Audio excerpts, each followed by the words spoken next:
Thank you. Councillor Simons, over to you. We're now Okay, live. good evening, everybody. Welcome to the Adults and Community Scrutiny Committee.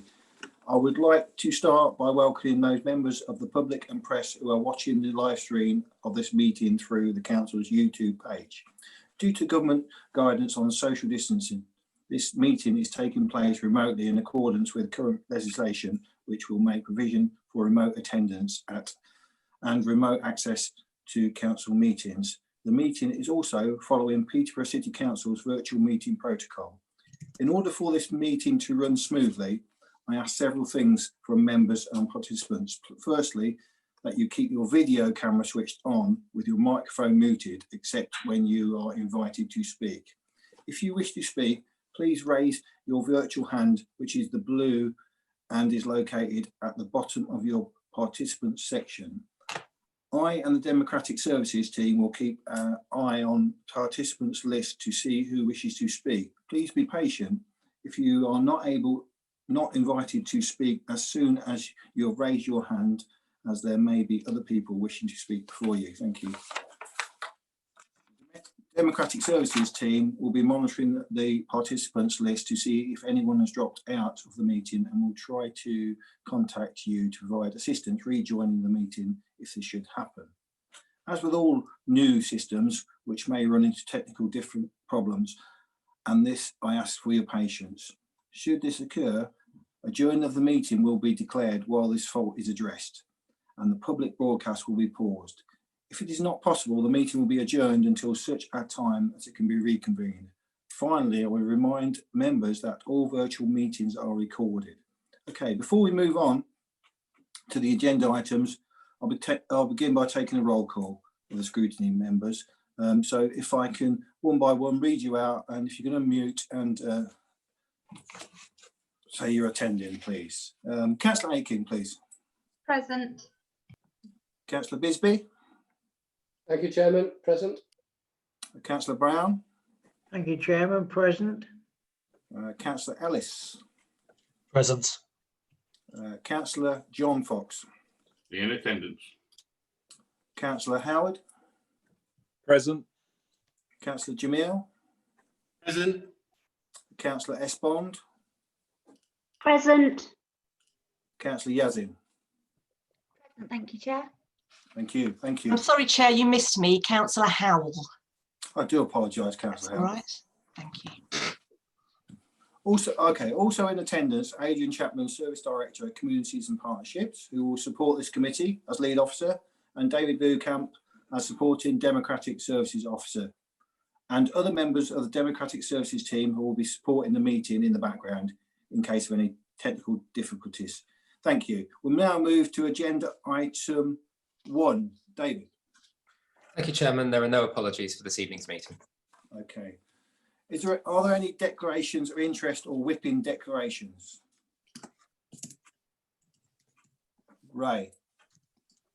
Thank you. I think everybody knows that I am the Acting Police and Crime Commissioner.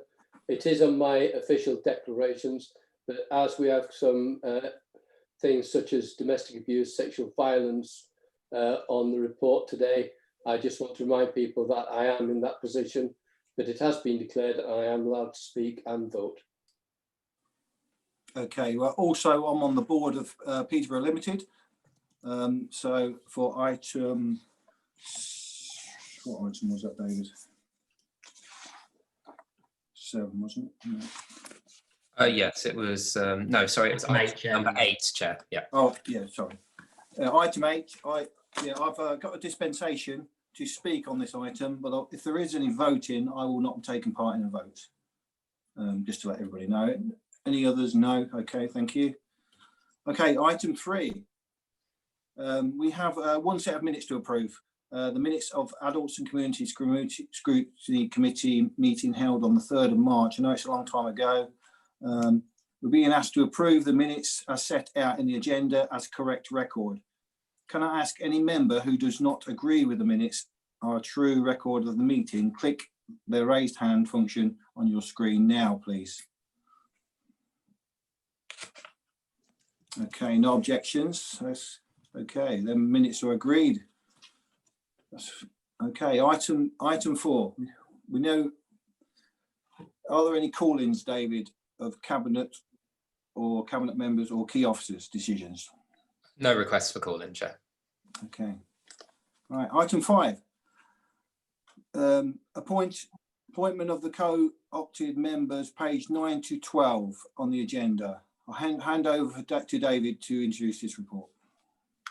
Thank you, Chairman. So every scrutiny committee may appoint up to 4 non-voting independent co-opted members, of which at least one must be a parish councillor, and these appointments are reviewed annually.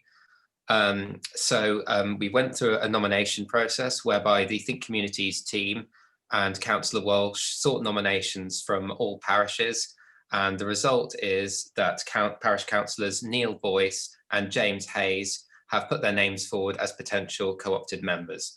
The committee have the option of appointing one of those parish councillors as a substantive co-opted member with the other as a substitute, or both parish councillors as substantive members. Thank you.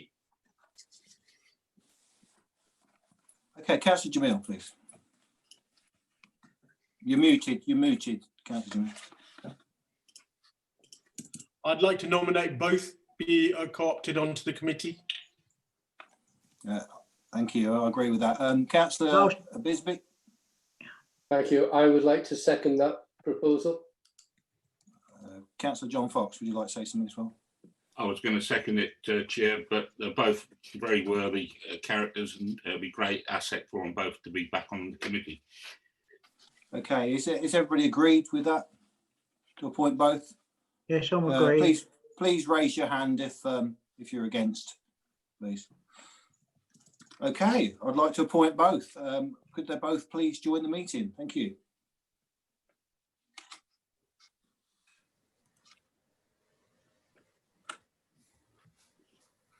Welcome. Thank you. Welcome, Neil. Welcome, James. It's a pleasure to have you on this committee.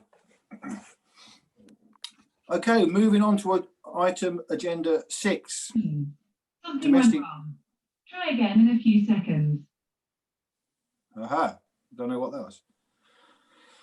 All right, I would like to welcome Rob Hill, Assistant Director, Community Safety, who will present this report. Oh, please note, before we do start, please note, we'll be sitting as the crime and disorder scrutiny for this item only. Thank you. Sorry, Rob. Thank you, Chairman, and good evening, councillors. Thanks for having us here. I'd like to introduce as well, if I may, Vicky Crompton, who's our Domestic Violence Partnership Manager, and is going to join us for questions, to answer any of your questions. So, yeah, hopefully you've all seen a copy of the report which has been circulated. The purpose of the report is to update the panel on the statutory duty that's proposed in the 2020 Domestic Abuse Bill, and to seek your views on the proposal to provide governance for this via the established DASV Partnership Board. It is also to briefly update you on the proposed review of the Domestic Abuse and Sexual Violence Service, which is a joint service for Cambridgeshire and Peterborough. We'll start with the Domestic Abuse Bill. So the bill is passing through Parliament, and it is anticipated that it will receive royal assent to become law in April 2021.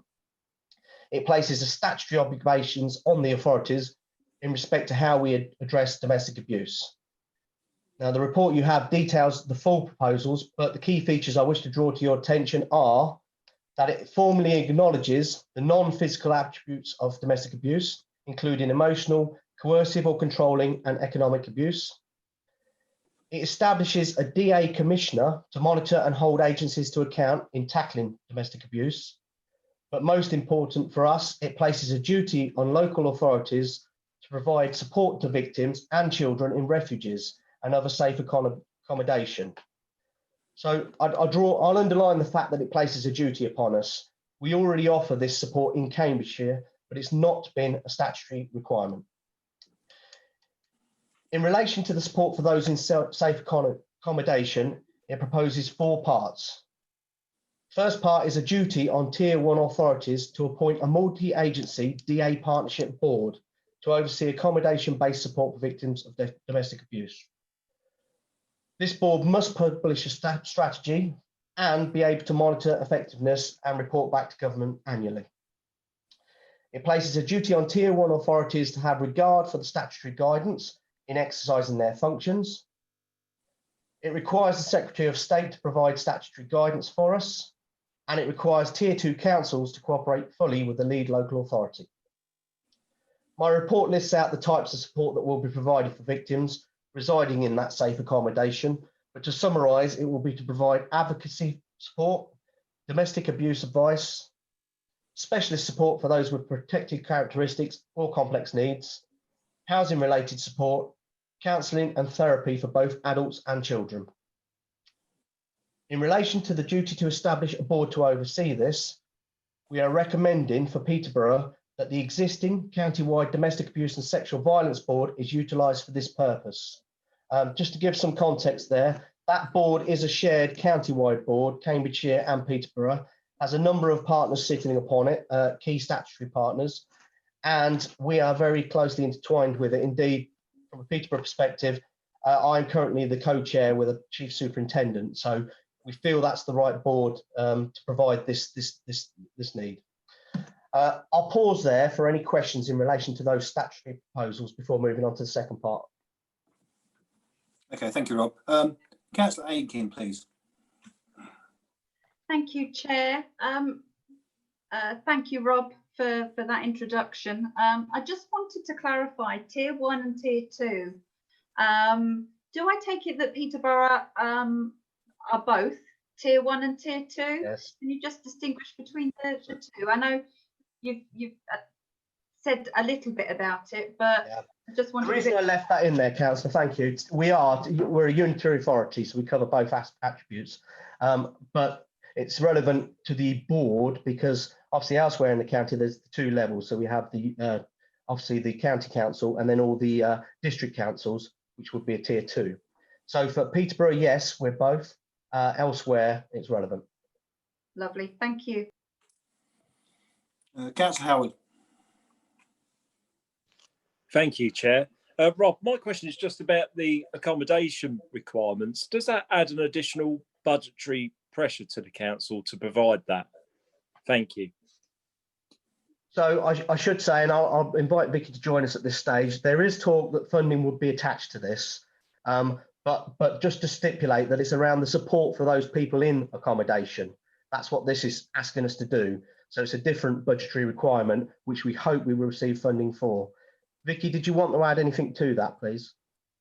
No, only that we haven't been given any indication about how much money we're likely to be given in any case at the moment. Is that okay, Councillor Howard?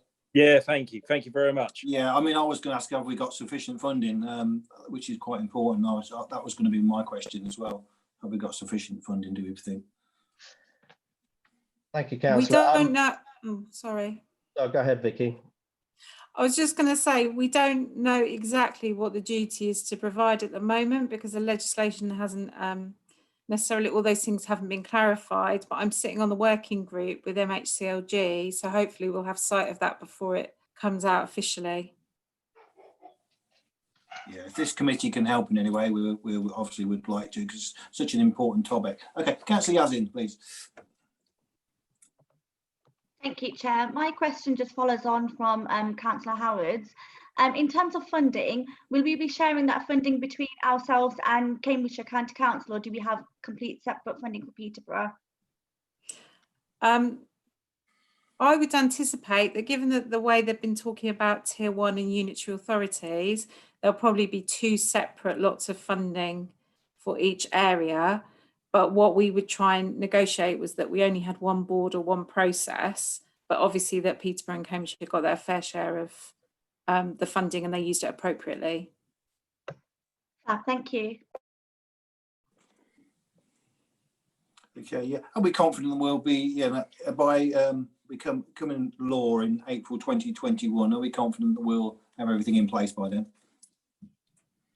I don't think they're asking for much more than we're currently doing, but what they're asking for is for every Tier 1 or unitary to do a needs assessment, but they're not asking for that needs assessment to be there until August.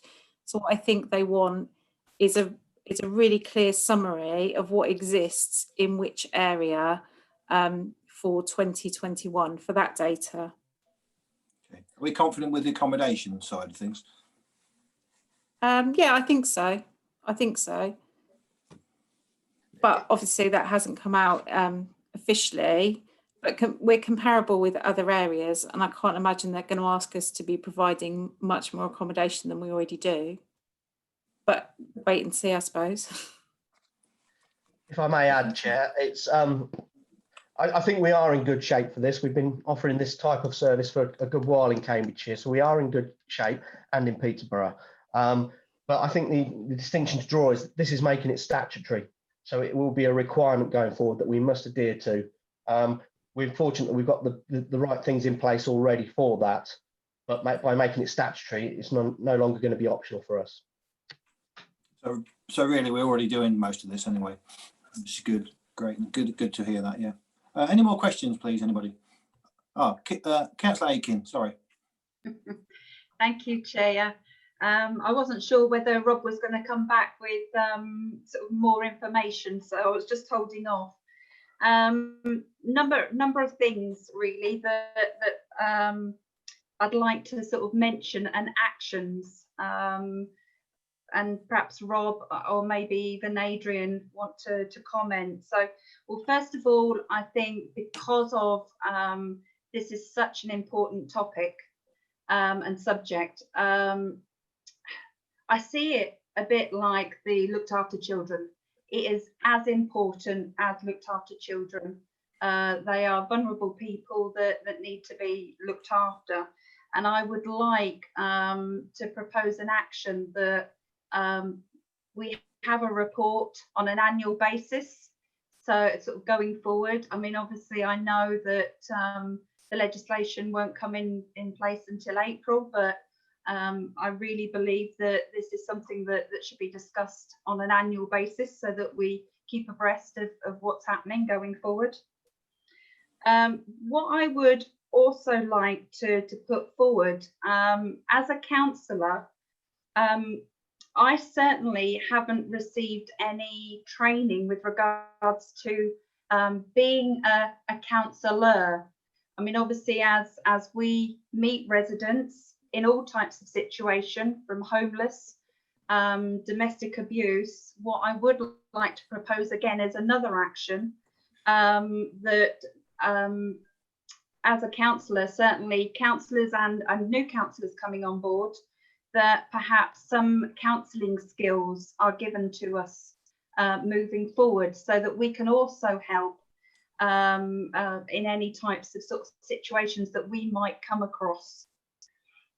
And lastly, that sort of goes with the fact that I would, and I don't know about other councillors, but receive some sort of training information and contact details. Again, I would be lost if I came across a resident that desperately needed help. I would like to think that I have all the necessary information where I can actually help them to the best of my ability. And of course, the chances are that they would contact me at a weekend when a lot of the services would not be available to them. It would be available, but they wouldn't necessarily know where to go. And as councillors, we are always there for them 24/7. So if I could put those forward, David, as actions, I would appreciate it. May I just jump in, Chair? Yeah, carry on, David. Okay, so I've got two actions recorded. One is to ensure that an annual report comes to the committee on this subject, which will be added to the work programme, and obviously liaise with officers at group reps meetings next year. Also, another action for members to receive information on online training and contact details of people they can help, people to be better informed and to assist residents. I've also got a recommendation noted from Councillor Aiken, assuming the committee are happy to approve it, direct for the committee to recommend to Cabinet that members be given counselling training so that they can better assist residents in helping them with issues relating to domestic violence. Yeah, if everybody happy with that, if not, can you raise your hand, please? Okay, thank you. Yeah, okay, David, thanks for that. Councillor Jamil. You're on mute now. I was just going to say, I think Vicky's been trying to come back. I think she's got something to say. I'll wait till she's finished. Okay. So I was just going to come back in response to Councillor Aiken, really. So we do an annual report, and we can arrange to get that circulated, or a link to our website circulated to this group after this meeting. I can send it to David.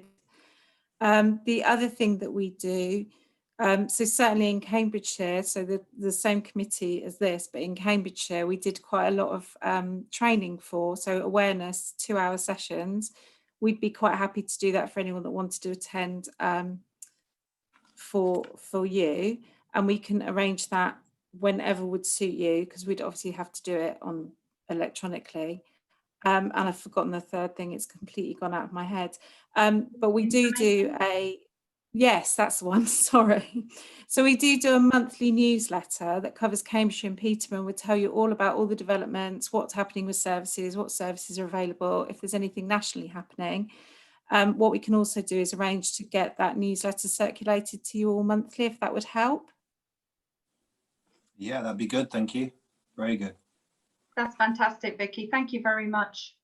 No worries. And if someone just gets back to me and says, we'd like an awareness session at this time for a couple of hours, then that's absolutely fine, because we have got something that we can do that we would do for anyone that wanted that sort of awareness. Yeah, I think this committee would very much welcome that, to be honest. We did do one, but I think there's so many new members on this committee that we would definitely welcome that. Thank you. Okay. Councillor Jamil, sorry. Thank you. It's just following on from Councillor Aiken's point. Whilst we can go through our, training sessions and so on, Peterborough used to have a women's centre, so there's a focal point where people knew where to go. Now, with all the space that we've got in terms of council offices and stuff, is there any plans to bring back something similar? There aren't any plans at the moment to bring back a women's centre, but we do have outreach services in Cambridgeshire which will meet people at places that are convenient, well, before COVID. So things like they'd have groups and drop-ins set up in places such as children's centres and that sort of thing. Refuge and Peterborough Women's Aid work very closely together to try and get that outreach support, but we're also doing some work with Peterborough Council Voluntary Service, looking at communities to increase awareness of domestic abuse and where people can go for help and that sort of thing. So in terms of a physical, this is the centre you go to, we haven't really got any of those in the county, but we have got outreach provision, which we've got funded until about March next year, that can work with people that get in touch directly, so they don't even need referring there, it's just a direct contact. Is that okay, Councillor Jamil? Okay, moving on then. Okay, if there are no further questions, I would like the committee to report. Note the recommendation in the report, which is for the committee to note the statutory duty on Tier 1 local authorities to provide support to victims of domestic abuse and their children in refuges and other safe accommodation from April 2021, and to consider and comment on the proposal provide governance for this statutory duty via the existing countrywide domestic abuse and sexual violence board. And also note the impact of COVID-19 on the demand for domestic abuse services and the proposed cessation of service review. If anybody objects to that, can they please raise their virtual hand?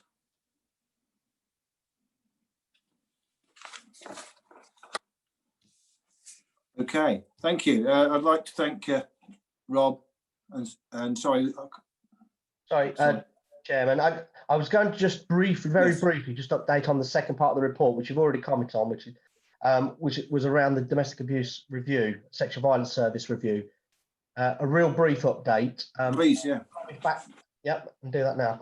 Okay, so really, scrutiny members may recall that we previously updated you that we had plans to review the service, and it was motivated by a need to ensure efficiency, but also because we know that the service is largely funded by a number of grants that were expected to end in March 2020. So this year we thought a lot of our funding would be cut, and we'd have to really look closely at how we offered the service and work out how we're going to be able to afford the service. I just want to update you that I'm pleased to report that the majority of those grants were actually unexpectedly extended for a whole year. So we've got them until March 2021. The report I've shared with you also sets out how this year has been unusually challenging for us for a number of reasons, but COVID has significantly increased demand on the service. Our IDVAs, our independent domestic violence advocates, who directly support high-risk victims, have seen an increase in the first quarter of around 11%. We expect that will continue to grow as people get more, I'd like to say if they come out of lockdown situations, but people are more likely to come forward and report to us. But we know that we're now facing a bit of a reverse of that trend as well. So we expect that over the coming months, the figures will continue to rise. We've also mentioned the outreach services, and they're seeing huge increases in demand, with up to 100% increases in extra referrals coming through to them. So the update for the group basically is to say that, yes, we were looking at a review. We've been able to secure that funding for another year, but in light of that funding, but also that increased demand, we have made a decision that we're going to postpone the review till at least next year, which I think is the right thing to do given the demand that we're facing here and now. Thank you. Yeah, thank you, Rob. Do you think, obviously, you're going to have sufficient funds now with the extra workload? That's a challenge. I'm not going to lie. That's something that we're working on very hard in the background, at how we might continue to grow the service over the coming years, because we know demand's going to go up. So I haven't got an answer for that. We will keep working away to make sure we can do the very best we can in the county in Peterborough. Okay, we've got a couple of questions coming. Councillor Bisbee, please. Thank you. I would like to say that in my other role as the Acting Police and Crime Commissioner, we are working and we constantly work with Rob Hill to try and get more funding. And luckily, we've been really fortunate in getting extra funding, and we will try our hardest to make sure that that continues. Yeah, thank you very much for that support. It's very well received. Councillor Yazin. Thank you, Chair. My question is around whether we have the sufficient manpower to deal with the increasing demand that we have at the moment, because obviously I am aware that a lot of teams have been deployed to other areas to assist with COVID. Thank you, Councillor Sheen. I'll answer that. Hopefully with some reassurance. We made a very early decision that we wouldn't redeploy staff from this service. We've protected our frontline resources and we'll continue to do so. Thank you. Yeah, thank you, Rob. Thank you, Vicky. You appreciate, and I know you're not feeling well, Rob, so I really appreciate you attending this evening. Really appreciate it, and thank you for the report. Starting now. Thank you. Thank you very much. You could leave the meeting now if you wish. So wish. Thank you. Thank you. Okay, we're now moving on to agenda item 7, care home support plan, pages 95 to 120 of the agenda. Debbie McQuaid and Caroline Townsend are going to present this, please. Thank you. I'll give a brief overview of the report, and then Debbie and myself will, between us, take any questions that people have. What the report does is give an update and an overview of our local approach to supporting care homes through the COVID pandemic. In May of this year, following a letter to Chief Executive from the Minister of State for Care, all local authorities were required to work with system partners to develop their local care home support plan. And this was very much focused on how we would work with care homes to support them, embed infection prevention control measures, recognising that there was a growing pressure, obviously, within care homes around COVID, and ensuring that providers had support around a number of measures to help minimise the risk of outbreaks within those settings as much as possible, whilst ensuring that good outcomes were delivered and high quality provision was in place. The introduction of the requirement to develop a care home support plan also came alongside the announcement of national infection control funding for providers, which was initially announced for a period until the end of September. We've now just had announcement nationally that that's been extended to the end of March, although we are awaiting the local allocations still for the extension, but that's really good news. So a part of that was to also ensure that we've transitioned and passed that money out to providers to support around the additional costs that are associated with infection prevention control. The full care home support plan is appendix to the report, and it's also available online, so it is in the public domain. But I just wanted to really kind of summarise the key strands of it. And I think it's also just important to note that we consider this to be a system plan. So we have worked very closely with wider health and system partners to ensure that it's a plan that sits across both health and social care. It addresses really 5 key areas which were in line with what we were required to comply with at a national level, recognising that infection prevention control is quite wide-ranging and covers a number of strands. And we've got 5 key area supports, which I will talk through in a little bit more detail, but underpinning our care home support plan, we've also got a detailed action plan, and that is being continually monitored with oversight of that through a multidisciplinary team meeting, which is our out of hospital cell, which is a system-wide cell. So there is a regular review at that at a high level with system representation across our NHS partners, the local authority, etc. In terms of the 5 key areas, it really uncovered how we would ensure that infection prevention control measures were embedded and knowledge and skills were in place with providers. So it covers ensuring that there has been training in place and ongoing access to training, including rolling out a train-the-trainer model to care homes, ensuring that there is ongoing support and that we're sharing best practice and guidance and learning with care homes on an ongoing basis, as well as ensuring that we're also looking at the local data that we're seeing. We have a local intelligence cell which is established, which actually feeds into our local care home cell, and they review the trends that we are seeing locally and any issues around outbreaks, so that we can ensure that we can respond quickly and risk assess any providers and proactively get support in there. Testing is the second kind of key strand. It's very much ensuring that there is capacity to regular testing, both in terms of regular testing of residents and staff in care homes, recognising that can assist in reducing unnecessary asymptomatic transmissions, but also ensuring that we've got testing in place for hospital discharges where there is a suspected COVID infection prior to people being admitted to care homes. So again, trying to minimise that and looking at alternative arrangements to ensure that we comply with isolation requirements for any new admissions. We have also looked at the other key strand, which is very much sits alongside the infection prevention control training and the skills, but ensuring access to personal protective equipment, PPE, and ensuring that supply is in place. We've very much been looking at coordinating emergency supply to providers. We've now had an announcement from government that PPE will be provided free to providers and local authority until the end of March. We're working very closely with the Department of Health and Social Care to liaise with them about the demand that we anticipate for that supply, but that is something now that providers can access through the National PPE portal. And for providers that are not CQC registered, the local authority will be supporting them to access PPE equipment where required as well.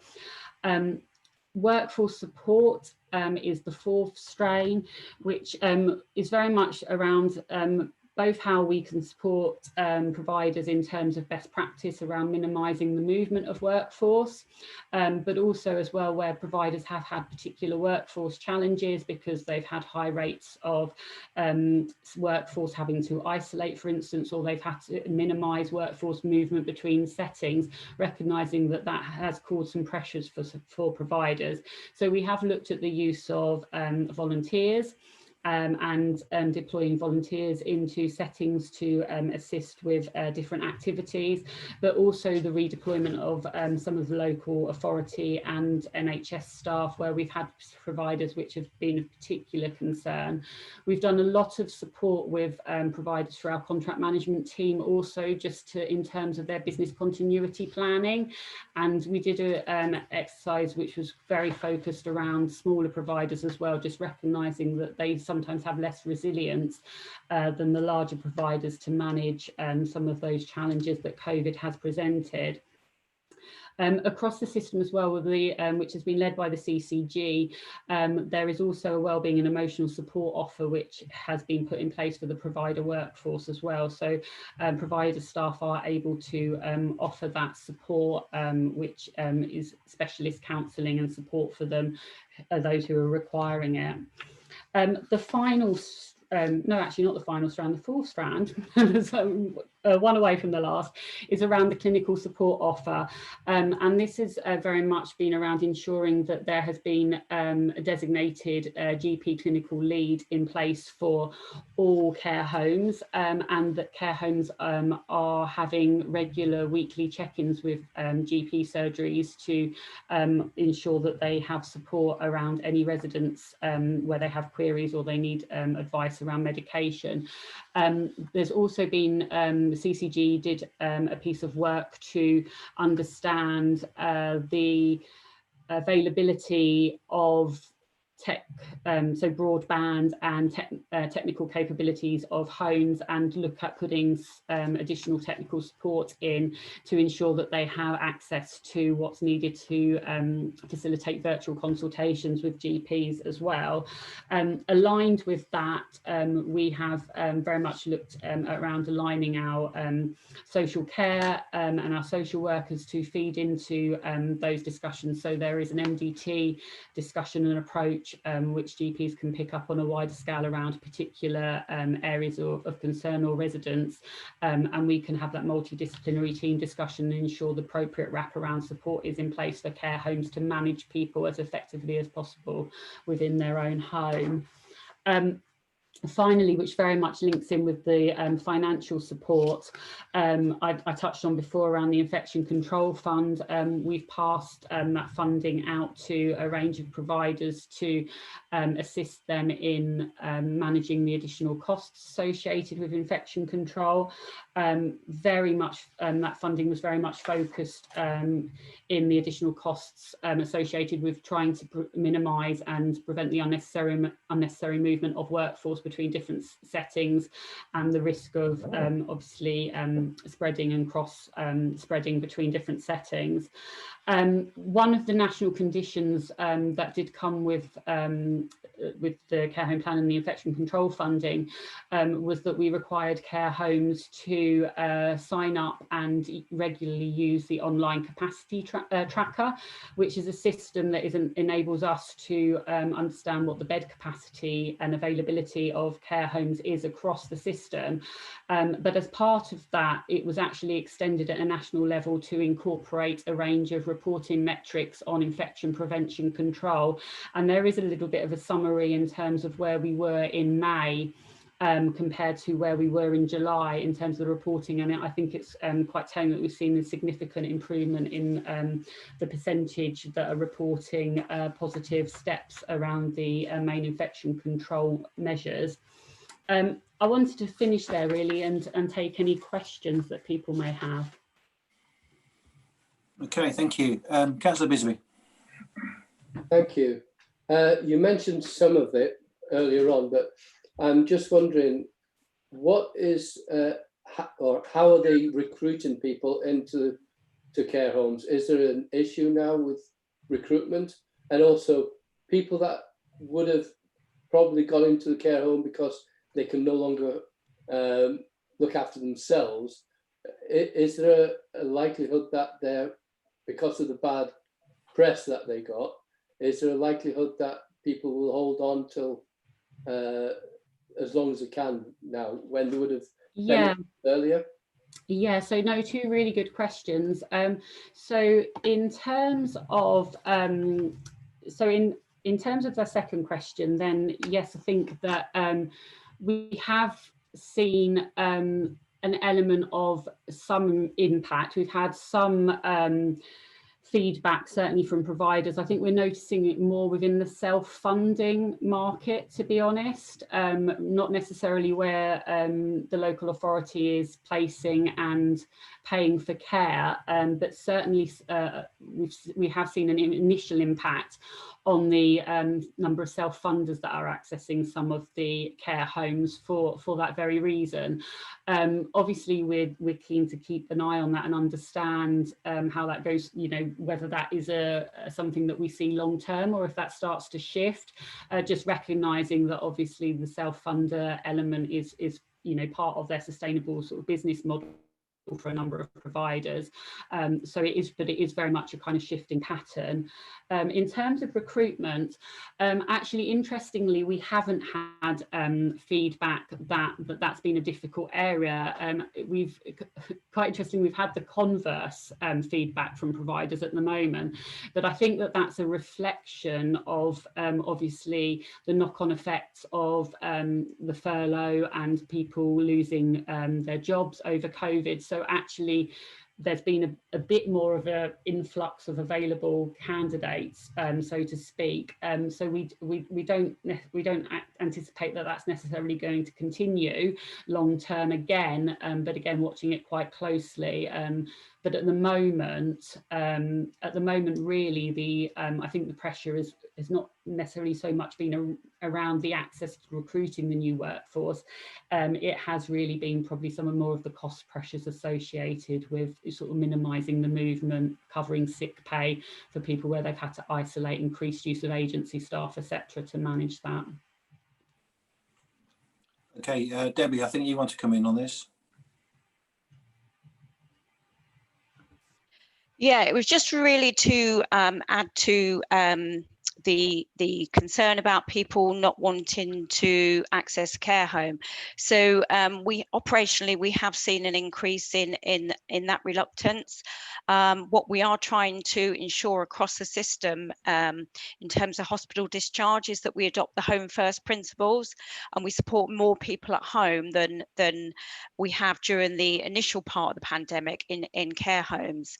And we've also seen an increase in supporting people at home with living care as opposed to residential.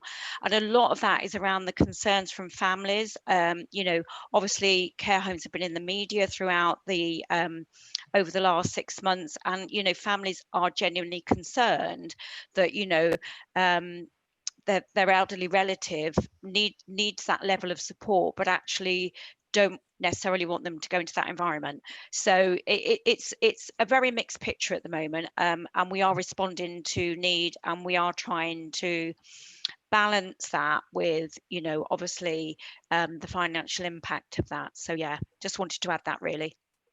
Thank you. Yeah, I suppose with visiting issues, you know, around care homes, seeing their elderly relatives has been difficult, so probably more reluctant to put them in care home. What's the capacity of the beds in care homes in Peterborough? Have we got plenty of beds available? So at the moment, at one point, it did. At the beginning, when we were, you know, part of the national mandate was to obviously support the acute trusts and discharge as many people as we possibly could. And, you know, we had a very short turnaround. So capacity was tight for a couple of months, but actually we've got capacity in nursing and residential. One of the areas that we have struggled across Cambridgeshire and Peterborough is dementia. So dementia residential beds. Again, we are seeing improving picture, but that is probably, out of all of the types of beds, that's probably the area of greatest concern. But at the moment, we do have capacity. Thank you. Councillor Howard, please. Thank you, Chair. Yeah, two-parter question from me, really. I noticed that 17 care homes opted against having the infection control training. And I just wondered, a lot of things with COVID have been either mandatory or brought into law, but I presume that training hasn't been a mandatory or legal requirement. The second question as part of that is, are those care homes acting outside of our care home support plan, or are they actively engaging other than the fact they're not taking part in the training? Thank you. So I have to say, across Cambridgeshire and Peterborough, our care homes have responded in the way we would want them to respond. They have been, you know, I mean, they've been incredibly supportive of all the plans. They've welcomed any additional training that we could provide, and the CCG have been, you know, really instrumental in providing that additional training. So, you know, so although it's not in law, you know, infection and prevention training is mandatory for all staff in care. So that training would happen anyway, and it's part of our contract management with care homes. But in actual fact, they've welcomed any support we can offer. Thank you. Councillor Ainkin, please. Thank you, Chair. Debbie, back in March when the pandemic started, going into April, obviously the media were reporting about patients being discharged from hospital and then going into the care homes. And there was a concern that residents already in those care homes would contract COVID. Now, bearing in mind we're in autumn heading towards winter, I no doubt see that the hospital's capacity will diminish. What reassurance can you give with regards to any patients that have to leave the hospital, be discharged and then go into the care homes? How's COVID being managed in that scenario? Okay, so obviously we've learned an awful lot over the last 6 months, and especially, you know, the first few weeks of the pandemic that you've referred to. We will not support any discharge of anybody going into a care home without the testing. So all of the acute trusts have to do the testing, and we ensure that that testing happens in a timely way.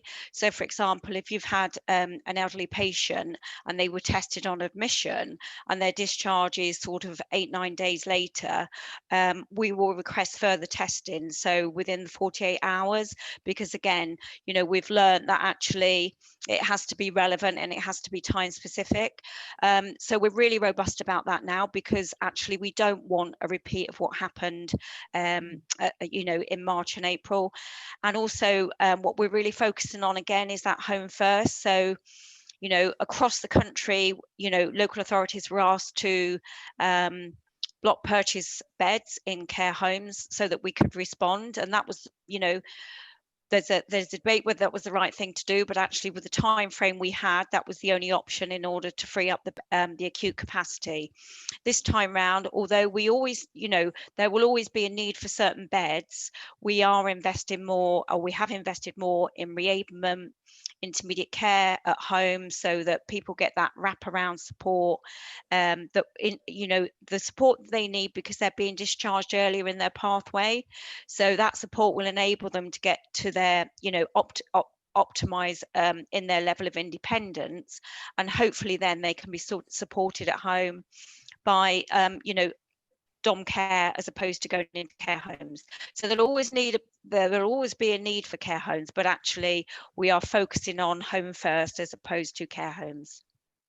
Okay, check. I've got a supplementary. Yes, no, yes, Councillor, you can carry on. So I don't know whether it's Debbie or Caroline, but again, going back to media comments, obviously in the past there's been a shortage of PPE. The government have now come out and said that we won't have that problem again. Do you have the confidence, or do you feel confident that, say, for the next 6 months, if we're in a lockdown situation, that you've got plenty of PPE for all areas of the care service? Yeah, so Debbie, do you want me to jump in first and Yeah. then add to? Yeah, I think you know, PPE, as Debbie says before, around sort of learning and the experience that we've had from the outset to now, I would say that we're in a very, very different position now around PPE than we were at the onset of the pandemic. It's fair to say that yes, there were a lot of issues accessing PPE. There were shortages. The prices were becoming quite astronomical because obviously people were increasing prices due to the shortages, and we've done both a lot of work around ensuring that we have got robust PPE supply in place, and that we've got the proper quality of PPE, and ensuring that we're also supporting providers around access to that PPE. I think it's fair to say we've obviously had an announcement last week that the government is supporting PPE or access to free PPE until the end of March. We're working with the Department of Health and Social Care very closely in terms of feeding in our and our best sort of forecasts really around what that flow will look like.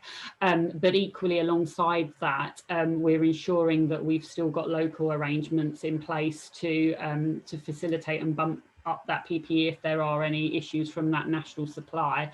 Debbie, I don't know if you want to add to that. I think the only thing I would add, at the moment we're fairly confident because we have got supplies readily available, and at the moment there isn't an issue with replenishing that stock. So I think as we sit here today, we're fairly confident. I mean, obviously we don't know what the next 6 months is going to bring, but yeah, I agree with everything Caroline said. We're in a far better position than we were. So yeah, I guess if I had to, I'd probably say I'm 90% confident that we've got the PPE and access to the PPE that we're going to need. Lovely, thank you very much. I think Adrian was nodding as well, so I think he's confident we've got enough PPE. He's nodding again, yes, that's good. Okay, around testing, I know there seems to be some recent issues with testing. Are we getting the amount of testing that we require for care homes? Is that going well? So we well, it's probably not. Jump in. You go, Debbie. Oh, she's gone on silent. Well, I was just going to say, it's, you know, the national picture is it wasn't going as well as we anticipated. You know, the program that was being rolled out was that, you know, all of our residents would get tested on a monthly basis and staff on a weekly basis. However, we have now got a really robust plan in with the CCG and CPFT.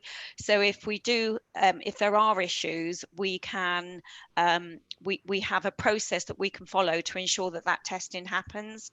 So I think we're in a far better place than we were, and hopefully the situation will continue to improve. Don't know if you want to add to that, Caroline. No, I think that was, you know, very much agree with that in terms of we do have sort of local backup plans in terms of access to testing if there are any issues accessing it through the national testing portal. I mean, certainly some providers have taken the measure of setting up their own private arrangements because they felt that that's more appropriate for them. We currently have, I want to say, I think around 92% of our care homes are signed up to the national testing portal. So that's quite a good figure, although we continue to work with the ones who aren't to understand what the challenges are around that. I think but Debbie said, though, we have had sort of national commitment that care home testing is one of the areas where testing will be prioritised. But yes, it's an ongoing developing picture, though, really. Thank you for that. Councillor Bisbee, you did have your hand up and taken. Do you have a question? Thank you, Chair. Actually, I had two questions. one which you asked. The other one was when we get these people coming out of hospital, we've had private companies that provide the care, and in the papers and on the news, I know it's anecdotal, but some of the people that work for those companies have said that they haven't got the time to do the proper work that they feel they should be doing. Is that something within your remit that you can make an impact on, or is it something that is totally out of your reach? No, so I think that would be, I think that would be a very true reflection of the situation we're in throughout sort of April, May, and possibly even June.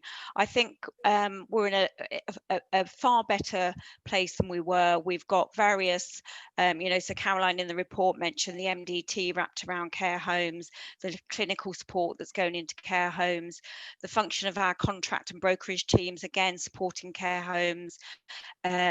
We've just had approval for a social care, which is a group of social workers and a team manager purely for care homes. It's a social work, social care support team going into care homes. So so I think now our offer is really robust, and I think we can support the care homes to ensure that they have got access to additional resources if they are struggling, and we can go in and support them. So I think we're in a far different position, place now than we were, for the first 3 months of this pandemic. Thank you. Okay, thank you. Right, if there are no further questions, I'd like to note the recommendation in the report, which is for this committee to note and comment on the contents of this report. If anybody doesn't agree with that, if they could raise their hand, please. Okay, that's agreed. Thank you, Debbie. Thank you, Caroline. Much appreciated for your time and the report. You may leave the meeting now. Thanks. Okay, we're moving on to agenda item 8, review and Vivacity transition arrangement, pages 121 to 126. Councillor Steve Allen, Cabinet Member of Housing and Culture and Recreation, and Aidan Chapman, Service Director, Communities and Partnerships, will present this report, please. Thank you. Chairman, thank you. Good evening, members. If I perhaps give an update on the report that's been published, and then invite Councillor Allen to make any other comments, if that's acceptable, Chairman. The situation is set out in the report, and has been widely publicised, that Vivacity sadly took the very difficult decision to serve notice on their contract with the City Council back in June. A very difficult decision, I'm sure, for the trustees of the organisation after 10 years of successful operation in our city, and I think they're going to leave the city with a very strong legacy on which we can build. And I, from an officer perspective, would very much like my and my colleagues' thanks to be placed on record for that legacy. I'd also like just to pay respect actually to the staff and the trustees of Vivacity, who during the transition period, the subsequent 3 months from June to now, have acted wholly professionally and with the interests of our city at heart, in again what will I know have been very difficult circumstances. So really huge credit to them for doing that in a difficult time. There are 1 or 2 changes and updates really to make to the report, which hopefully is fairly self-explanatory. The first significant change is in fact relation to section 4.2. At the time this report was drafted, we were working to a transfer date of the 16th of September, so a couple of weeks ago. In fact, with Vivacity's full agreement, we extended that date to the 30th of September. Quite symbolically, that's today, the very day that we're updating this committee. So the final day of Vivacity delivering services under the council contract is today. So at midnight tonight, that contract ends. We did that for a number of reasons, but most notably that a transition of this nature and of this magnitude halfway through a month causes a number of operational difficulties. It's quite confusing for the staff. They would end up with 2 pay slips in the same month, which does present some inland revenue implications. It just makes life a bit more complicated. And also for service users, for customers, having a change halfway through a month, if you're paying monthly, for example, for a gym membership, we felt be somewhat confusing. So I'm really pleased that 2 weeks extension was granted. My goodness, we needed it, actually.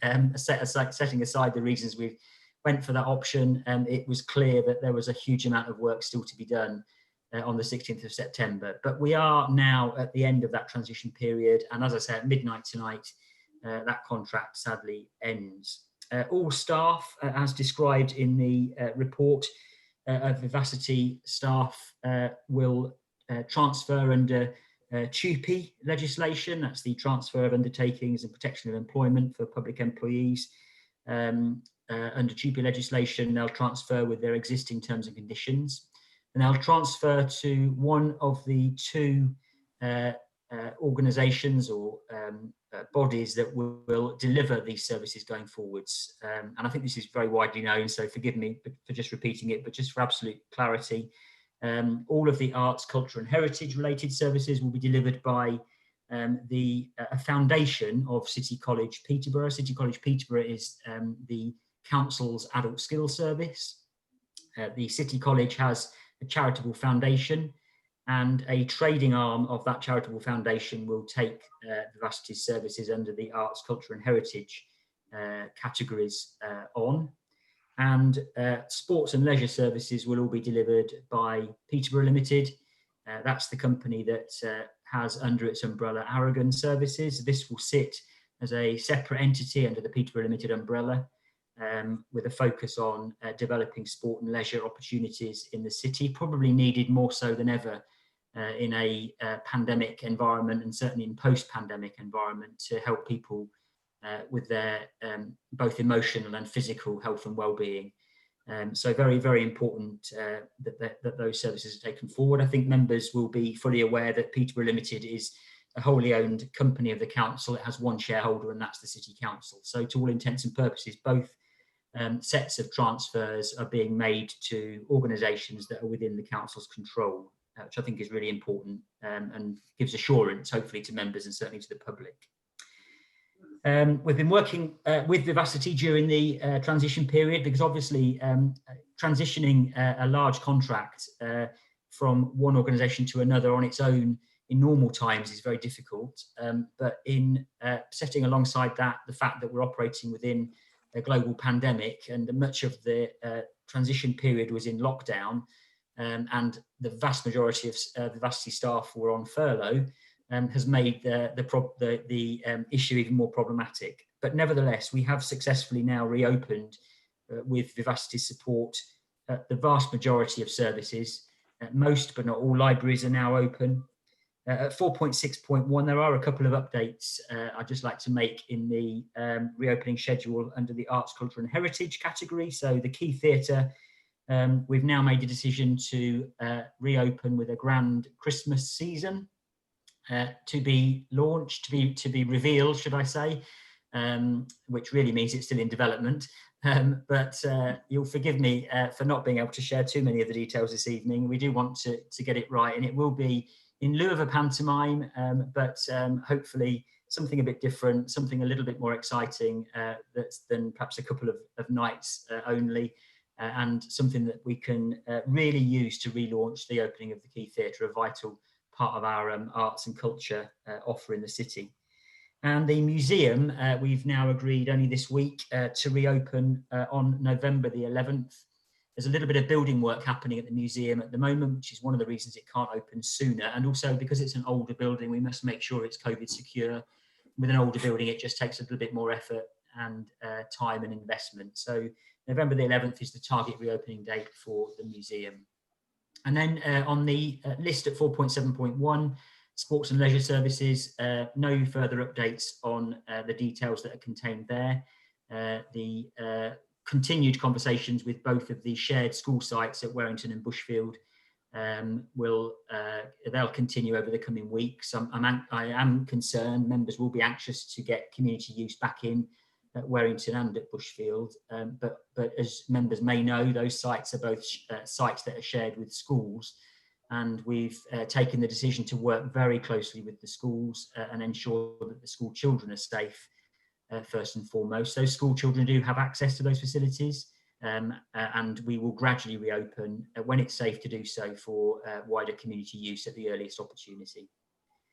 At 4.8.1, just briefly, I do mention there a couple of other services. There's a set of services that don't fall within the contract with the council. That includes the sculpture trail. It also includes Longthorpe Tower. Includes the Lost World play facility over at Serpentine Green. They have their services that Vivacity run under their own steam and fall outside of the contract. So arrangements are being made separately between Vivacity and a third party for those services. And finally, the much loved St George's Community Hydrotherapy Pool does at the moment remain closed. It's a difficult building. Most members, I think, will be very familiar with it. It's difficult because it's a very tight space. It's obviously a water-based facility, and also it's difficult because of the nature of the vulnerabilities of many of the service users. So reopening that safely is of paramount importance. So there is a very extensive piece of work underway to review the ways in which that facility can be reopened safely. We've yet to make a decision on that basis, and myself as the lead director and Councillor Allen as the portfolio holder will be receiving those reports, and will do our best to achieve the best outcome we can for service users.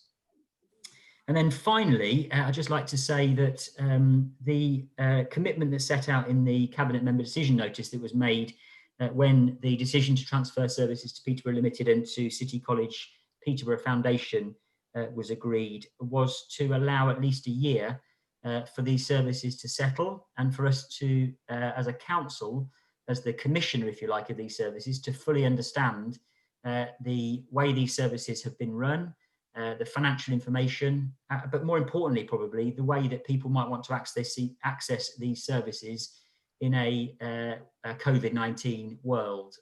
We don't yet know whether gym membership, for example, will return to pre-COVID levels, whether people will want to come into a library again anytime soon. But that said, nor do we really want to be in a position where we're in a year's time effecting further change. So we will work hard with Peterborough Limited and City College to make this a success. And we're going to do that through two important strategies that I'd like to bring through the scrutiny process. The first is a new culture strategy. And we have briefed on this before, pre-lockdown, when we were meeting in real time, in a face-to-face environment. And that culture strategy work now is more important than ever. We aim to complete a draft of that strategy this calendar year and have it signed off by the end of the financial year. And we'd like to bring that through the Scrutiny Committee. And secondly, we'd like to review and refresh the active lifestyle strategy. So that's the equivalent strategy for sports and leisure, again, to reflect more appropriately the effects of the pandemic on the way Peterborough residents and visitors might want to access those services. So two, I think, quite important documents that we'd like to build into the forward plan for committee. Chairman, I think that's probably enough to be going on with, and happy to take any questions. Thank you. Councillor Allen, anything to add to that? Yes, thank you, Chair. And I think it's a comprehensive report. And I would thank Adrian for his concise overview and indeed further elaborations. And I'd like to echo what Adrian has just said with regard to how much we must thank Vivacity for the excellent things they did for our city. It did get a bit of bad press with the failure of Vivacity. You know, they were a victim of COVID.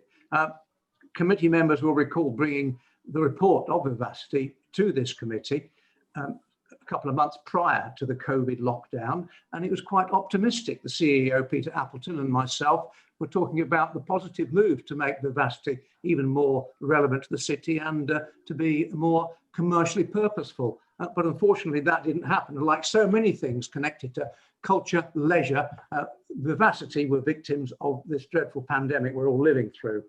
And as Adrian has said, it's a complex transfer, and indeed the transfer to City College and Peterborough Limited, which we hope is going to be successful, and we'll use every endeavour with those organisations to make sure it is successful. It is a holding pattern, and everything's on the table. We will look at other ways to provide these services. So, 12 months is a long time to make sure we get it right, and I think that's what we are both committed to. When I speak of we, it's myself and Adrian as the lead officer. Like Adrian said, I'm happy to take questions along with himself. Thank you. Councillor Bisbee, please. Thank you. I think we all should acknowledge what Councillor Allen and Adrian Chapman have said, that vivacity has actually left us with a fantastic legacy. But I think what we also need to acknowledge is the very hard work that's been going on by Adrian Chapman and the team, and also Councillor Allen, to take this on, because it's not an insubstantial action to take on, as you've already said. And there's one question I would like to ask is, when you're on about we're going to keep this running for a year, is that from the start of the financial year from April 2021, or is that from tomorrow as such?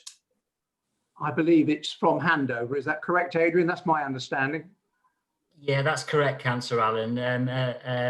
So effectively from tomorrow. I mean, my feeling, and this is shared by our partners in Peterborough Limited and in City College, and also our key colleagues, those statutory officers such as the finance director, is that this isn't a hard and fast 12 months. We, as Councillor Allen rightly says, we'll use our best endeavours to make this the success that we know it can be. We're suggesting 12 months is a reasonable order of time in order to come to some sensible conclusions based on a new reality. But we're not going to clock watch. We're not going to tick the days away here. One would hope we can resolve something permanent much sooner than that, so that we can give assurance to the staff, settle the staff down, and also show our public, our customers, that there's a great future in terms of arts, culture, heritage and leisure in our city. Can I just make another comment, please? Of course you can, Councillor Bisbee. I think we should give you as much time as you need to make sure, and if it means 18 months, 2 years, to make sure that we do the right thing moving forward. So rather than a year and tying it in, I think we should give you that time to make sure that we do make the right move, and we don't cost the community any more money, but we give them the best legacy we can. Thank you. Yeah, I think it's going to be a difficult transition, so I think a regular update to this committee would be appreciated. Councillor Ellis. Thank you, Chair. First of all, immediately, I'd like to echo what some councillors are saying about, yes, we're looking at a year from the 1st of October, but to get all the right information, to be able to assess it properly, if it is needed that we need to extend it beyond a year before a decision is made long term, then so be it. My own personal preference is that it would remain in the controls of the Peterborough City Council, albeit whether it's through the college or through Peterborough Limited. And I've been concerned. There's been a lot of concern, a lot of angst, and a lot of worry. Residents who were using the services, and also the staff who were running the services, about the long delays in announcements for all the different services, the libraries, the Breton Water Park, Lido. And it's good that we have had announcements more recently, and positive announcements, and I welcome that, and I welcome the work which has been done in the backgrounds by Adrian Chapman and other officers to secure things for the future. And I totally understand the issue around COVID-19, making sure everything is safe for all users. I think in the case of Vivacity. It's perhaps, yeah, COVID-19 was a big reason, but there are possibly other financial reasons and other reasons we don't totally know, which may have also been there as well. But we are where we are now, and I'm pleased we've got some good news for the future. I'd like to ask some specific questions now, if I can. Thank you for the update from Adrian. Adrian, the Jack Hunt swimming pool is due to reopen tomorrow. Is that happening? And also, I'm pleased that things are in house. Obviously, when we were given money to Vivacity, or some money towards the running, I know that each budget we were reducing the amount we were giving them. Now, given that they weren't able to continue with them, the resources that we're going to have to give, obviously we get some money back, which we were not given to Vivacity, but are we confident that we got enough resources for both City College Peterborough and Peterborough Limited to be able to run all those services going forward? And also, any updates around the, I presume the football cricket pitches are reopened, etc., and being run by, I presume, by Peterborough Limited. Any update about the swim schools? And also any, any firm update on dates for opening of Peterborough Lido and Bretton Water Park? Thank you. Thank you, Councillor Ellis, through you, Chairman. You'll forgive me if I might need to come back to members with some of the details on specific reopenings. I don't have every service aspect in my mind, unfortunately. So, but I'll do my best to just go through these in order. So certainly, as far as we are aware, Jack Hunt School Pool reopens for community use tomorrow. We do have a check again with the school scheduled just to ensure that there's no issues there, and I will confirm to members, and we'll certainly be circulating something in the media to confirm that once we can be absolutely certain. But so as far as we are aware, that is on track. The budget question is obviously a critical one. What we can say at this stage is that the services that are transferring at the with an equivalent budget as they were with Vivacity. They've not been reduced. I think in the fullness of time we'll need to understand those budgets better and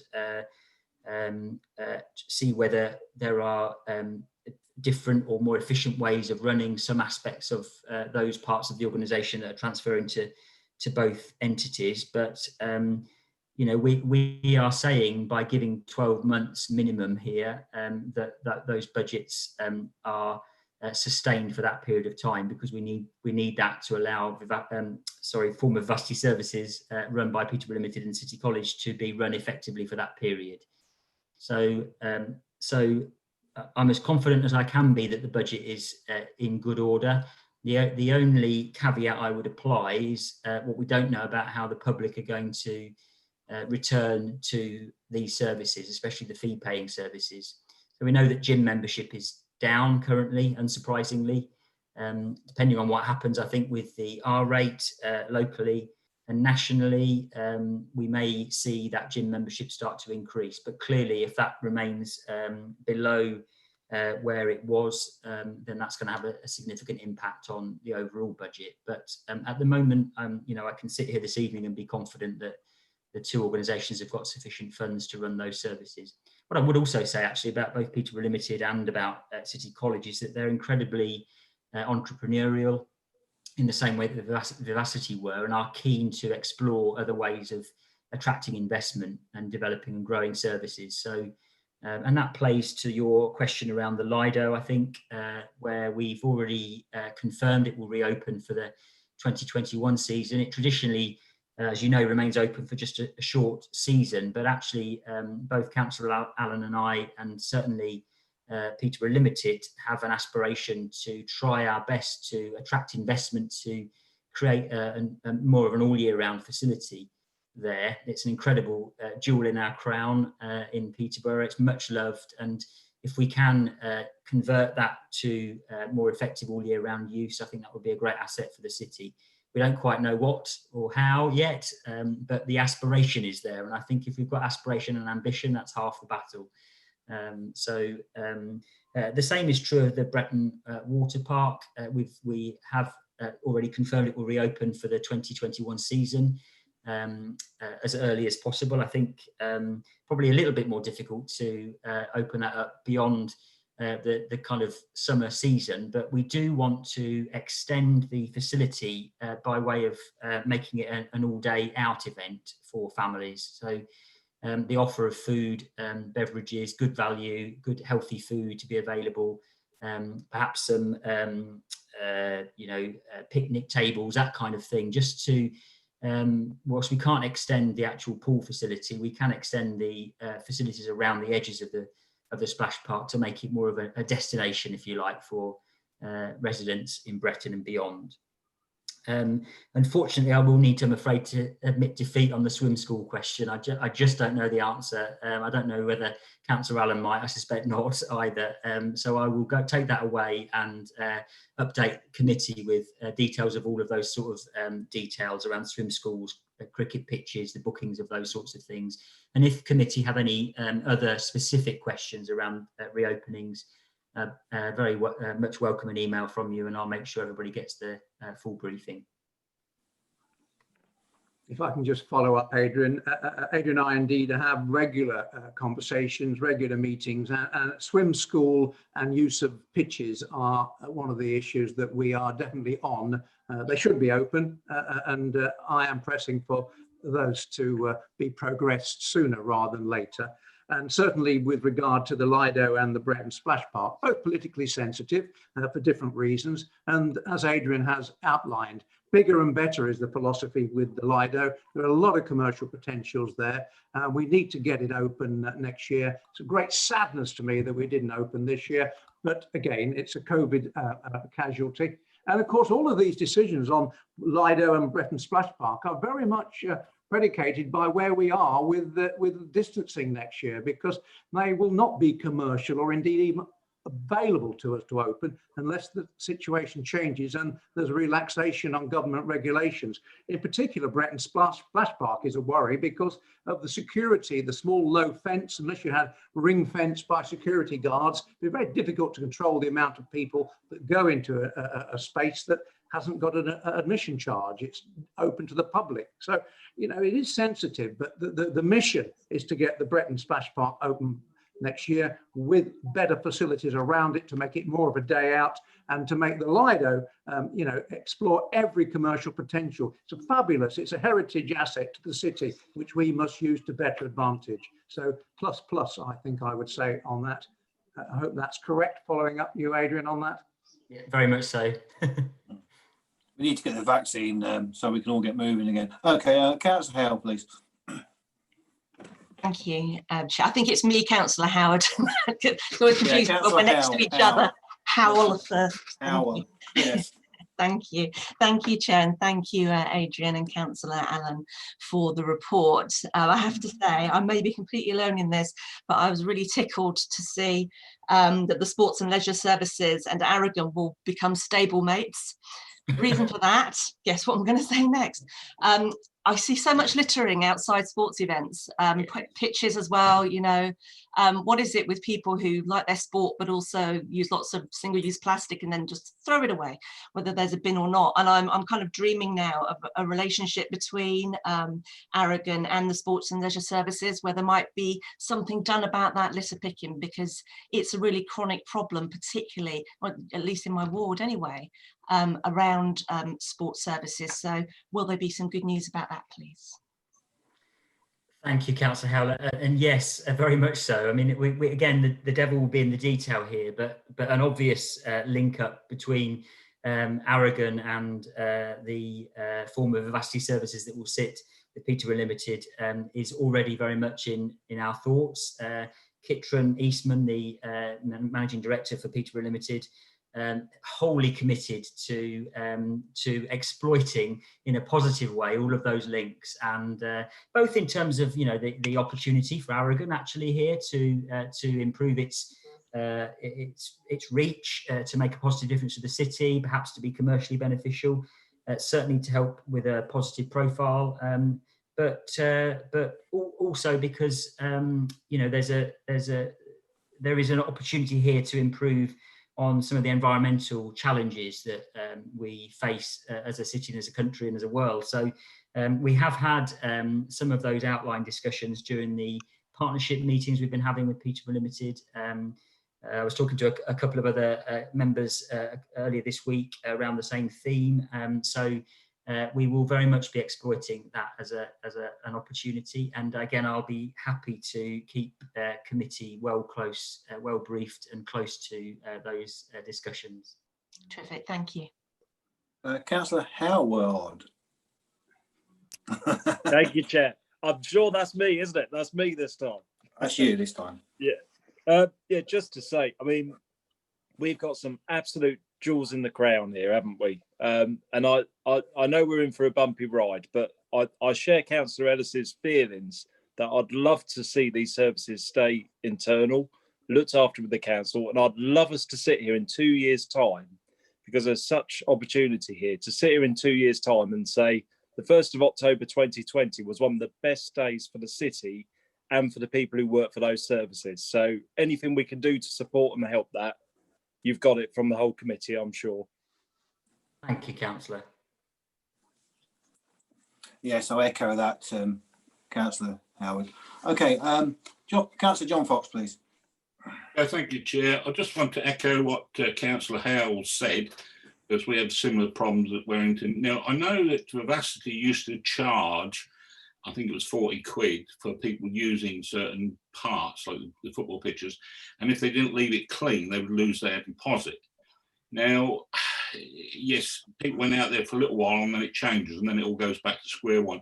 Are we going to do the same? Are we going to enforce that fine if people don't clear up after their match or whatever they're doing and get an income from that? Because if they leave rubbish, it has to be picked up with somebody, and that's costing us money. In brief, I'm sure we will.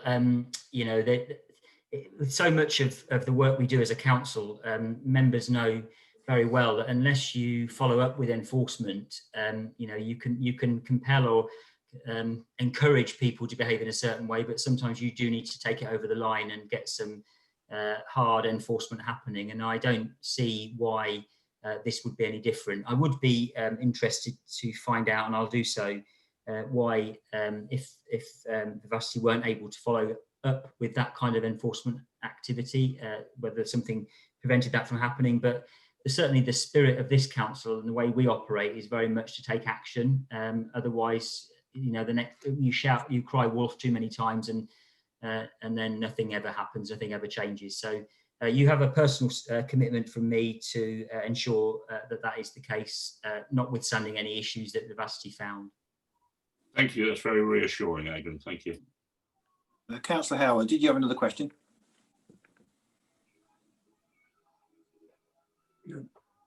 I didn't. Sorry, no. Oh, hand was still up. Sorry. Sorry, my apologies. Okay, if there are no further questions, I'd like to note the recommendation in the report, which is for the committee to note and comment upon the progress being made to secure the safe transition of services from Vivacity. If anybody objects to that, can they raise their virtual hand, please? Okay, thank you, Councillor Allen. Thank you, Adrian. You can't leave, Adrian, but Councillor Allen can, I'm sure. Thank you, Chair. Good night to everyone. Thank you. Bye now. Good night.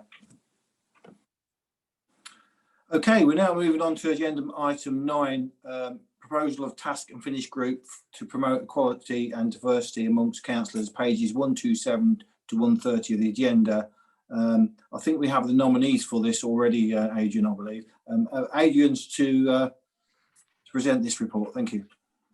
Thank you, Chairman. I'll be very brief, very straightforward. So this is the recommendation for the committee to agree to the formation of the Task and Finish group. It follows a council agreement to a motion presented by Councillor Joseph in July, and at 4.2 the motion is included so that members can be reminded of the role of the Task and Finish group. At Appendix A of the document, I think that's page 130 in your pack, I've set out a very brief draft terms of reference for the Task and Finish group, should it be agreed this evening, including the advisory officers that will support that group. Chairman, you're absolutely right, we have had nominations now from each of the group secretaries. I'll just confirm who they are. So not in any particular order: Councillor Bisbee, Councillor Amjad Iqbal, Councillor Shahid, Councillor Judy Fox, and Councillor Howell. I think that's all I need to say, Chairman. Okay, thank you. I think we, this committee would like to, I don't know if it's a recommendation of Councillor Iqbal, we'd like to replace with Councillor Yazin, if that's possible. If we could ask the, I think group rep, I think Councillor Jamil, you was going to take this back, wasn't you? Sorry. Yeah, following discussions at the pre-meeting, we felt that maybe if we have Councillor Yassin representing Labour Group, but I said I would take it back to group leader. At the end of the day, it's going to be his decision, but I will go back to him and then he can get in touch with you as to what his decision is going to be. Thank you, Councillor. Thanks, Councillor Jamil, for that. Councillor John Fox, please. Yeah, thank you, Chair. Regarding page 127, item 4.2, subparagraph 4, if you read that part there, the bit that concerns me, I ask what makes anyone think that by setting up a Task and Finish group to look into councillors' behaviour and ask the group leaders to ensure their members actually behave better, which they should be, do they actually believe this is going to work, and how are we going to enforce it? In my personal experience of being subject to a violent, insulting comment made by a member, until we actually get the code of conduct for councillors changed to bring in harsher punishment for those who are blatant offenders, what teeth do any of us have? In my opinion, the fault at the moment is with some of the group leaders who have the power to take positive action, but in some cases not the backbone or willpower to enforce it and act accordingly. So how, Adrian, do you intend to achieve this? Thank you, Councillor Fox. I'm not sure it's my place to comment particularly on the examples you're giving. What I would say, though, is that the words at 4.2 are a direct lift from the motion that was agreed in full council. I would, as I've described myself in the terms of reference as being one of the advisors and the officer lead for the Task and Finish group, and I would very much hope that the Task and Finish group would feel able to bring forward recommendations, if agreed, of the kind of recommendation you just described, for example, that does provide resolution to that sense of frustration that you've articulated. I don't know whether that's frustration shared by other members, but certainly I know, I mean, we've worked together on a lot of Task and Finish groups over the years, and they are taken very seriously. I think the difference as well with this Task and Finish group is that it follows agreement at full council of a motion. There is therefore an obligation to report back to full council on the outcomes of the Task and Finish group via this scrutiny committee.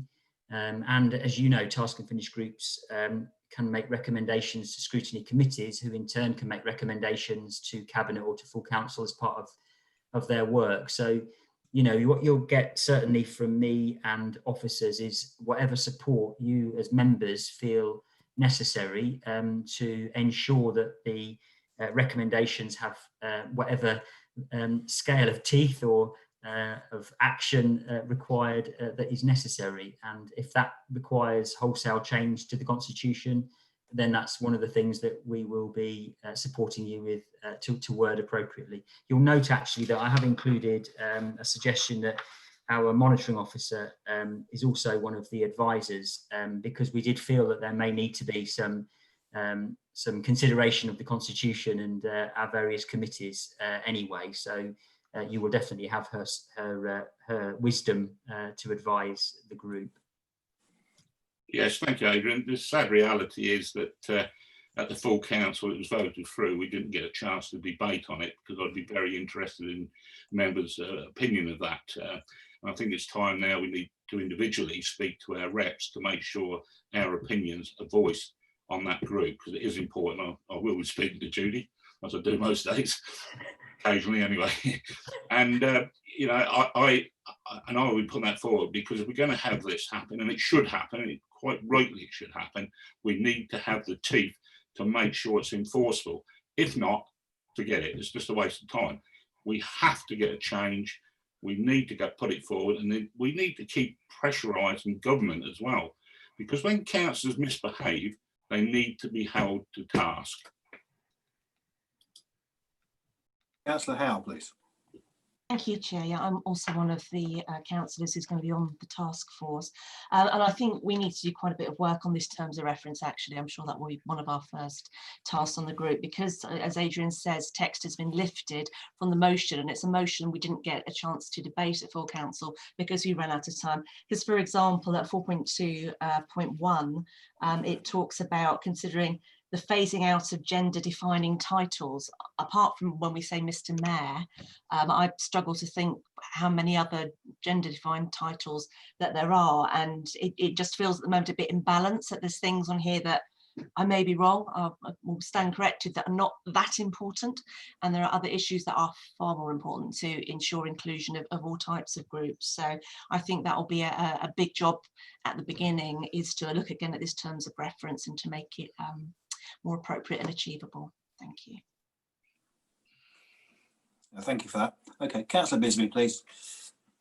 Thank you. I think, Mr. Chairman, one of the things that we've got to change is the culture. If you don't change the culture, then it's one of the hardest things to change. But it's to make sure that we've got that integrity within the council, and that starts right the way from when somebody comes into the council. It needs to be going right the way through to the chamber and to anything that we do. We need integrity. Otherwise, we don't get the respect of the community, never mind anybody else. And it's the community that we actually represent. So it's some way away, I think, that it's going to take some commitment from every party, every leader, and it's something that we need to get right. Thank you. Thank you. Yeah, treat people like you like to be treated, I think, is a good start. Councillor Aiken, please. Thank you, Chair.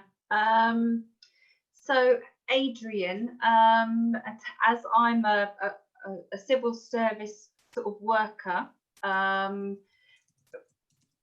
we are constantly receiving documentation and information with regards to equality, inclusion, diversity, and I'm sure you as a director probably receive all of that type of information, which councillors won't necessarily receive. And having worked in the civil service, I have learnt so much over the last 18 months.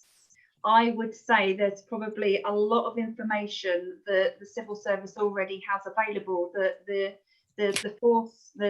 task group might actually be interested to see. I mean, for an example, this week is Inclusion Week, and there's all sorts of things that are going on in the civil service for inclusion. So I just thought I'd raise that point and say the information is already there in the civil service, and the councillors might be able to discuss that going forward. Thank you, Councillor Aiken. I think that's a really helpful contribution, and you know, I think we can pull together some really good documentation as context and background, but also examples of good practice. Obviously, we're in a slightly, I guess, a unique.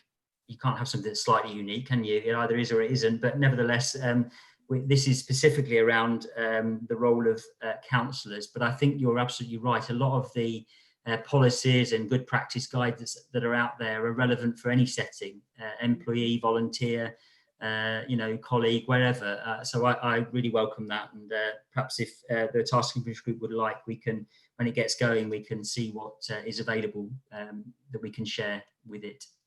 And anything that I actually receive through from my day job, I'm happy to send through as well if I think that it might be of interest to the group. Excellent. All right, thank you for that. Okay, if there's no further questions, I'd like to note the recommendation in the report, which is for the committee to agree to the formation of the time-limited cross-party scrutiny task and finish group, agree the terms of reference for the proposed task and finish group, agree that the outcomes of the task and finish group should be presented back to the committee at the relevant meeting, and makes initial nominations, which we've made the nominations, so okay, that's fine. If anybody disagrees with that, can they please raise their virtual hand, please?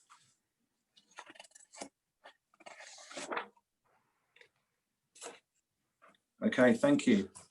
We'll move on to item 10. Okay, review of the 2019-2020 work programme for 2021, pages 57 to 88. I'm going to hand over David to introduce this report. So thank you, Chairman. This is a report that comes to each scrutiny committee at the start of each municipal year. It just gives members the opportunity to review work undertaken in the previous year and decide if any further monitoring of those items is required. Members are also asked to have a look at the draft work programme for the upcoming municipal year and suggest any amendments that may be needed, although of course this will be regularly under review at group reps meetings. Members are also asked to look at recommendations made in previous municipal years and decide if any further monitoring is required. And also members are requested to note the terms of reference for this committee. Thank you. Has anybody any questions? Please raise your hand. Okay, if there are no further questions, I'd like to note the recommendation in the report, which is for this committee to consider items presented to Adults and Community Scrutiny Committee during 2019-20 and make recommendations on the further monitoring of these items where necessary. Determine its priorities and approve the draft work programme for 2021 attached at Appendix 1. Notes the recommendations monitoring report attached Appendix 2 and considers if further monitoring of the recommendations made during 2019-20 municipal year is required. Also notes the terms of reference for this committee are set out in Part 3, Section 4, Overview and Scrutiny Functions, Paragraph 3, 4, and Crime and Disorder as attached in Appendix 3. Any objections to that, please raise your virtual hand. Okay, item 11. Moving on to the forward plan of executive decisions, page 89 to 126. There's a more recent version of the forward plan, which is published on Friday, 25th of September. It was emailed to all members, so you can refer to that, please.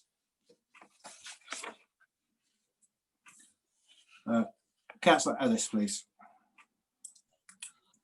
Thank you, Chair. On the forward plan, right, it's on page 40, but on the additional one, the up-to-date one, which was sent for this committee, it doesn't have page numbers. However, for the other scrutiny committee I'm on, it does have page numbers.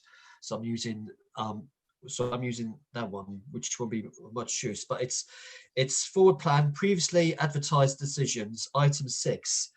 If it's got page numbers on page 40, but if it hasn't, it's towards the end of the forward plan, and it's just an explanation or update about it says leisure facility options appraisal in the city, and the decision maker Steve Allen.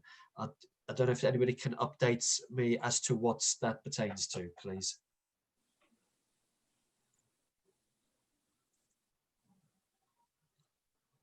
So Chairman, if I just may jump in. Yes, David, please. So Dave Anderson is listed as the contact officer for that, so I'll get in touch with him and ensure a briefing notice sent to Councillor Ellis, giving more If you information. could send that, if you could send that to the whole committee, the briefing note. Certainly, yes. Okay, thank you. Okay, moving on. Agenda item 12, committee to note the dates of the next meetings. 11th of November, joint scrutiny of the budget. 17th of November, it's another Adults and Community Scrutiny Committee. Okay, thank you very much for everybody attending. Much appreciated. Have a good evening. Bye. Mr. Chairman.